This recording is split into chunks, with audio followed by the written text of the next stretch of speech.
The reason why I like the service bureau model better than a tax planning model is there's just way more residual on the service bureau model without any of the fucking work. Right? With tax planning, all right, there's the work involved in signing up a client. That's regardless in any model, right? You got to sign up a client, got him onboarded, whatever that scenario is in any of the models. But the amount of service work involved in like a planning or resolution client is you're sitting there and that's a client that's paying you out of pocket and you have to fulfill on whatever service promise you made. And this usually requires hours of work. Where with service bureaus, the service bureau model, you could set up a bunch of offices, set your fees wherever those are. Right? There's really not much else after that. Once they're due, every year they come back, they keep using your software. If they grow, you make more money, right? You're still making consistent money and it just kind of snowballs. There's a better residual, I feel. Welcome to the Service Bureau Accelerator podcast, where we help tax professionals start and scale a successful service bureau. Welcome, everyone, to episode number 10 of the Service Bureau Accelerator podcast. We had Uncle Ross here, Tia, the tax goddess, as well. And today we're going to talk about why a service bureau is the best business in the tax industry, best business model in the tax industry.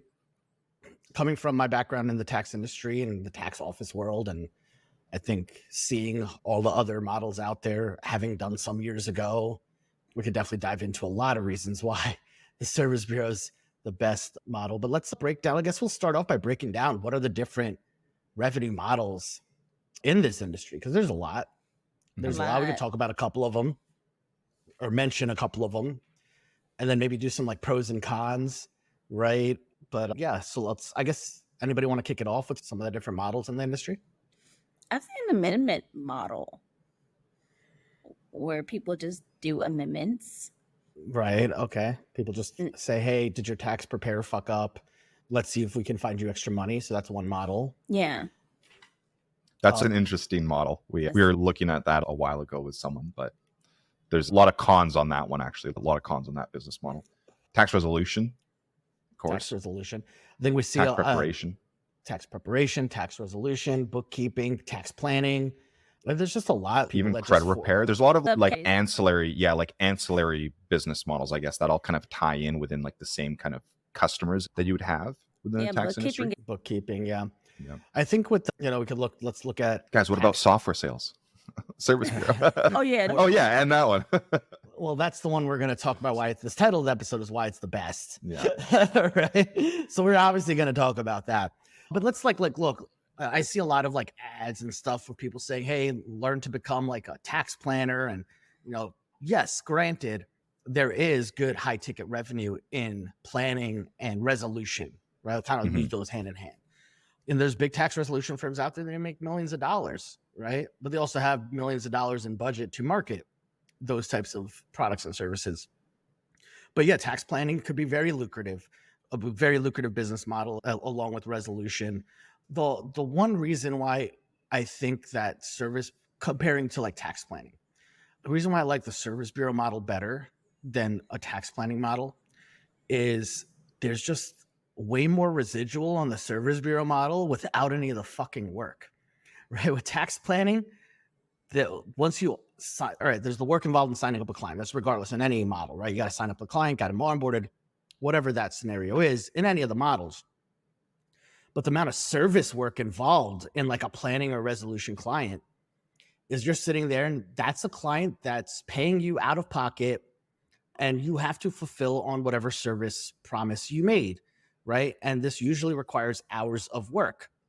Where with service bureaus, the service bureau model, you could set up a bunch of offices, set your fees wherever those are, right? I think we have other episodes or we'll talk about the fees and how those work at another time.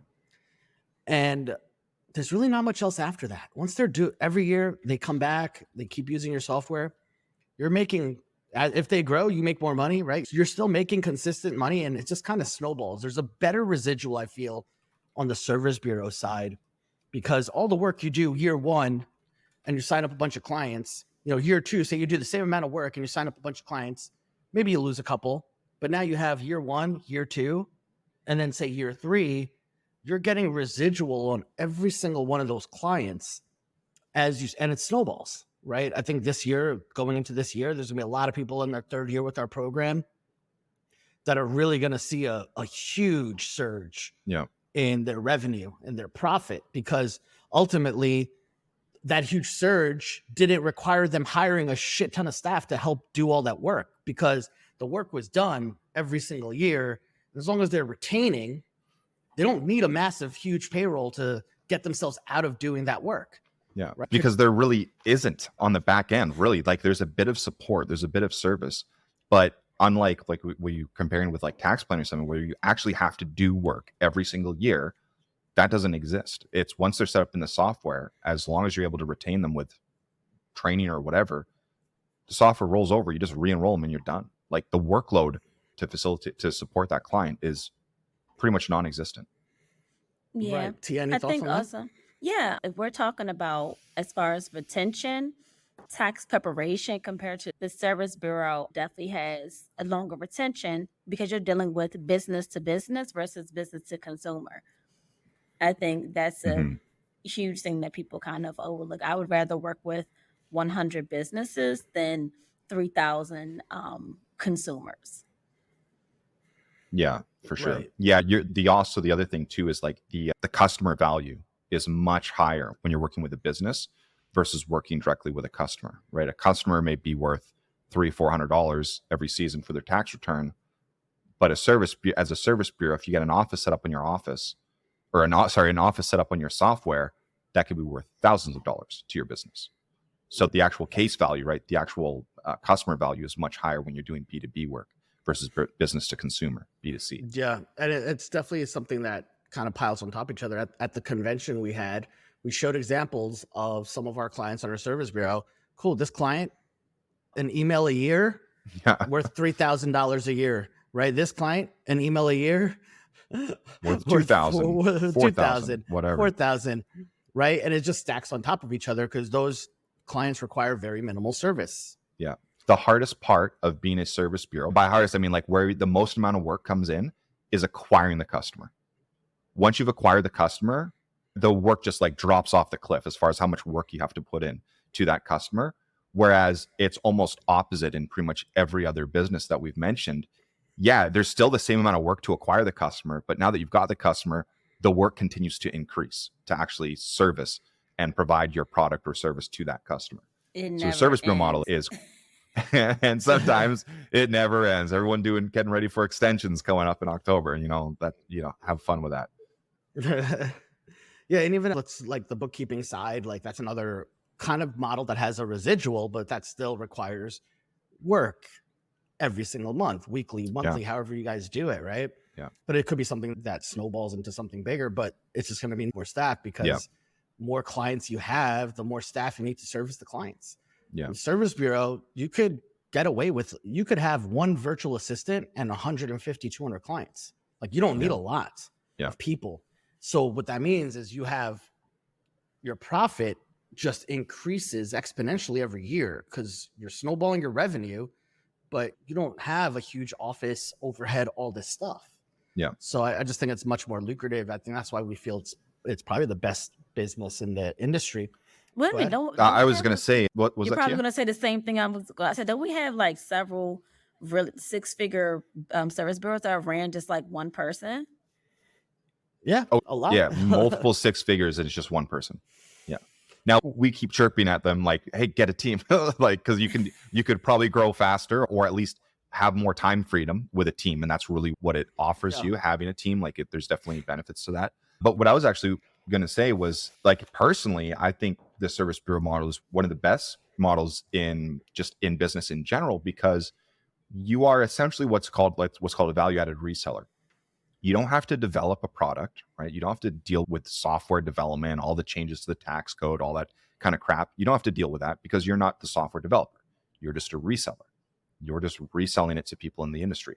So you don't have all the technical, the nonsense that goes on with developing like a SaaS company, a software as a service company. You don't have to deal with any of that. It's very quick to launch and go to the industry. Everyone that you're selling to already has your product, right? Like the thing is, it's a captive market. people already have and need tax software. People in the industry, right? They already are using it. They already need it. So it's a very easy sale. All you have to do is get in front and show why you're better, offer more value. We've talked about this in a lot of episodes, and convert that sale. That's really it. There's not a whole lot of extra stuff. You don't have to convince someone that, hey, they need tax software instead of doing everything freehand. It's like, no, everyone uses software. And if they don't use software, guess what? Not your customer. Move on to the next person. But there's so many benefits. And the other thing too is that you're mutually aligned with your customers, because ultimately at the end of the day, as a service bureau, most of your revenue should come from bank product volume, right? And as long as you're working with those customers, if you can help them grow their business, if you can help them increase the bank product volume that they're producing, well, you help them grow their business, you help them generate more revenue. They're probably going to stay with you forever because they're like, oh, Tia gave me all these strategies. Now I'm actually growing my tax preparation business. I'm so much more successful. And the more they succeed, the more revenue you make as well as a service bureau. So it's like the best of all of these different worlds. Like, you don't have to really develop a product because it's already there for you. People are already using your product or a variation of your product. So you just need to kind of flip them over onto yours. And then the better they succeed, the more revenue you make. So you're mutually aligned with your customers and their goals. So it just checks so many boxes. And this was really huge for me because previously, like Baldeep, myself, and Jameson, we used to have a marketing agency. And while that was fun, it was great, our goals were not mutually aligned, right? Whether our client succeeded or not, it's like, look, you paid us the retainer. We're doing the work. Whether you choose to implement our process, whether you choose to follow our training, whether you choose to implement the program or not, ultimately didn't really make a massive impact on our business. Now, sure, if we got them to be successful, we would be able to keep them on a longer kind of monthly retainer. But we did a lot of seasonality stuff, and it was like, this is the one-time payment. You're in no matter what. We've already collected the amount of money. Whether you do it or not is totally up to you. And now it's really shifted where as a coach and like working with people and training them, I'm a lot more motivated because I know that we will mutually benefit from someone's overall growth. So that's my kind of take on just like, not even just service bureau within the tax industry, but just out of so many different business models. It's such a great business models to be in, and just in general business. Yeah, the retention. I mean, go ahead, Tia. No, I was just saying that. I was saying low risk. So retention? No, low risk. I'm gonna say low risk. Low risk business, especially for me, low risk like and minimal liability and like paperwork. Yeah. 2-page compared to all of the other ones. Yeah. 2 pages, little liability. Yeah, I think, we're talking at the convention about, different business models and why Service Bureau is, if you join for a reason, you want it to be here for a reason. One of the things that a lot of businesses struggle with outside of this industry, outside of this model, is you can sell low ticket, you could sell mid ticket, you sell high ticket, you could sell super high ticket, right? 20,000, whatever that price range is. But it's always, well, how do I get my next sale? How do I get my next sale? What a lot of businesses always look for is, what's that continuity, right? What's that continuity that I'm going to get somebody stick, right? In the SaaS world, it's, oh, okay, cool. Say I sell my SaaS program, and then I'm going to get some continuity on the monthly subscription, right? That's what people try to build. And the Service Bureau model has that built-in continuity, has everything you need from on the front end. You can take somebody from a low ticket offer to a mid or high ticket, or get them right in on the high ticket, but it always comes in with built-in continuity, which a lot of businesses don't have. And if you really take advantage of it, you can make a shit ton of money on building that whole ecosystem with very minimal staff, not being so worried about sales every single year, because if you're consistently bringing in conversations and sales, it just snowballs on top of each other. Then we've kind of repeated that multiple times on this call, because I think that's the most beneficial part of this model, right? Yeah, you could. Yeah. And to break that down even in like simple, just kind of like numbers as an example, if you bring on, say you set up, I'm just going to say like 20 people in your first year, you set 20 people up on your software as a service bureau. Well, those 20 people are worth X amount on just like the upfront sale. Maybe you sell like I'm just going to use $1,000 again for easy math. $1,000 license. Cool. You sold 20 people. You made 20 grand up front. But on the back end, on the service bureau fees and the add-on fees and everything that you make as a service bureau, those 20 people could be worth an additional 20 grand just on the residual on the back end bank product volume. Now let's go to year 2.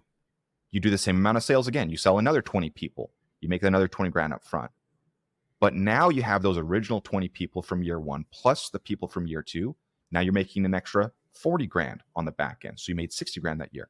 And it just continues to snowball like that. You can keep bringing in the same amount of people year over year, but your actual back end money just continues to grow as you keep bringing more people in. And so that's where it's like you get to a point where you might not even need to sell any more new people in. You can just keep managing your existing customers. I mean, we recommend always selling, always onboarding, always acquiring new customers. But it gets to the point where really, if you wanted to, you could just pump the brakes on that and just service the existing clients that you have and just help them grow.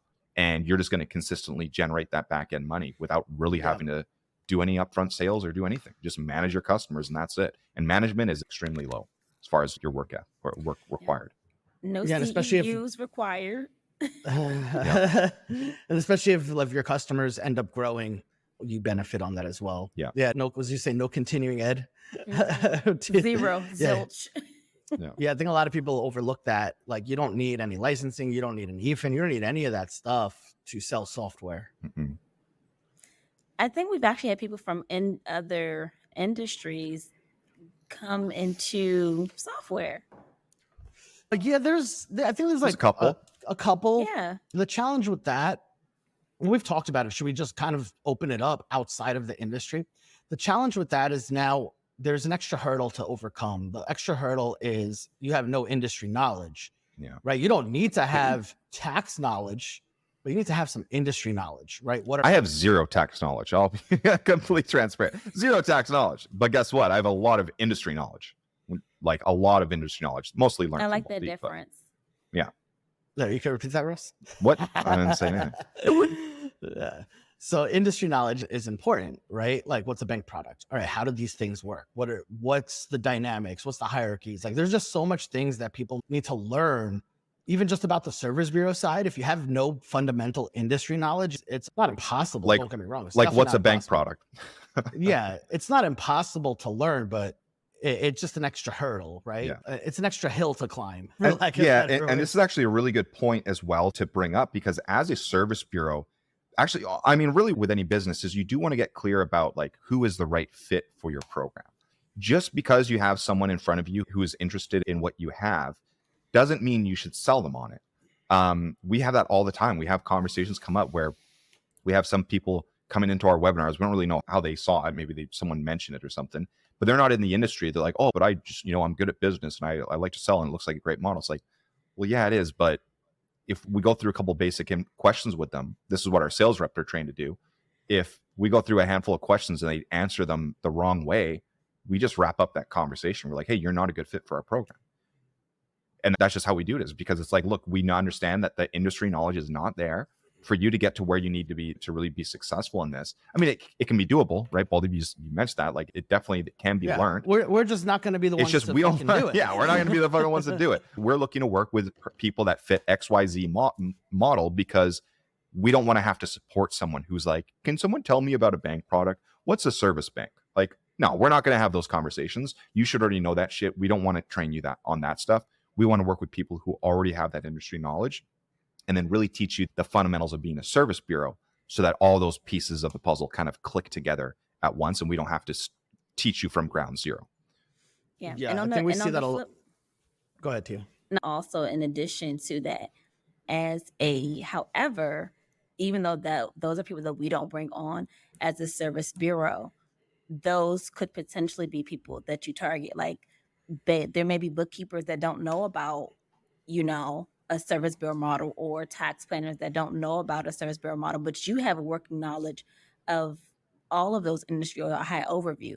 That's something, those are people that you can target for your software sales if you're interested. Yeah, I mean, so when those people come through our stuff, we sometimes actually just give them to our service bureaus. Hey, maybe you just need to kind of get your feet wet in the industry, on this side of the industry. Yeah. Right? Go with this person, go with that person. They'll be able to set you up on software and kind of show you the ropes there. But yeah, we'll get a lot of people that come in through our webinars that it's just not, look, this is not a fit. Like Ross said, right? Like we're not here to show you what a bank product is. Like if you don't know, it's not that we can't show you all that stuff. It's just, it takes so much extra time. It adds way more extra support. Yeah, we're lazy. We like to have a And we're not streamlined trying- business. We want to work with the right people. And as everyone should in your business, know who you want to work with. And this comes down to, like, we talk about this a lot, of just like getting really good at selling one thing and one program, and having like knowing who you're supposed to work with. Because if you try to make custom shit or you bring in the wrong people, they're going to cause support headaches for you.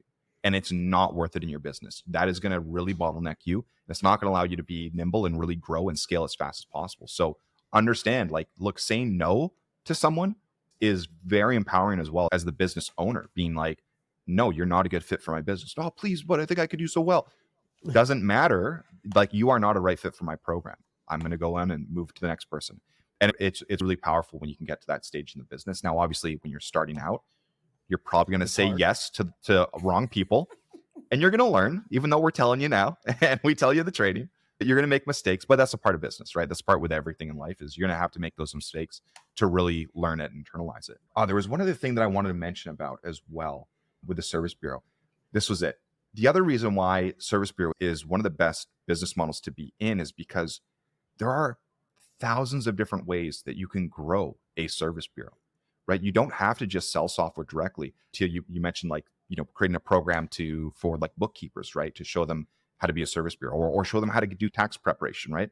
There's so many ways that you can go about growing your service bureau, which in essence is just getting people to use your software and process bank products. Like, that's literally what we're talking about. We're talking about growing a service bureau. It's getting people to use your software to do bank product returns. That's how you grow your service bureau.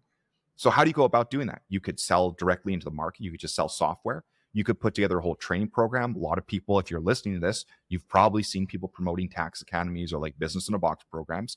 You could do that. You could go after brand new people who have never done a tax return in their life, but are interested in the industry, and create an academy program where you teach brand new people how to actually get started, how to actually do tax returns. Now, there's a lot of work required in that, but guess what? You can also sell it for a very high ticket, because it's like a biz op program. And ultimately, at the end of the day, that biz op program, the tax academy that you're selling people, is just a top of funnel. It's just a process to get people to use your software. Because guess what's included with your tax academy? You get free software too. So now you can actually operate the business, right? So you can come up with so many different strategies to actually get people in to give you money for a product, for a program. And a part of it is the software for them to use to do returns. So there's so many different ways that you can go to market and you can grow your service bureau. That's a really other cool thing about it, is that a lot of other industries like tax resolution, well, okay, you're offering tax resolution at the end of the day. There's not really a whole lot that you can add on to that in other value or other kind of offers. But with the service bureau model, there's so many different ways you can approach the market of getting people to use your software, that it allows a lot of flexibility and allows you to be able to be unique and really kind of separate yourself from other people. Right. Even, hey, insurance agents, non-standard insurance agents, here's how to add tax prep to your insurance, to your book of business. To your firm. Like, Yeah, there's- exactly. Hey, There's credit just so many repair ways. companies. Exactly. Like, there's so many ways that you can go about and growing. That's another great aspect of it. Yeah, cool. I think we beat that one down on why it's the I love best it. model. We can keep going. Yeah. If Keep going. I had this joke with like some of my friends, like, if everything shut down tomorrow, I would just go and start another service bureau. like if it was like zero tomorrow, it's like, well, I'm just going to go start a service bureau, because it's like, it's the easiest, it's the best business to be in by far. Awesome. Well, let's go ahead and wrap it up, guys. So those of you guys who are not in the Service Bureau Accelerator, go ahead and go to servicebureauaccelerator.com. Fill out the information, go through the webinar. Book a webinar, learn more about us, make sure it's a good fit. Come. If you don't know what a bank product is, it might not be a good fit, like we mentioned. And we'll go ahead and wrap it up there. Awesome. Take care, guys. See ya.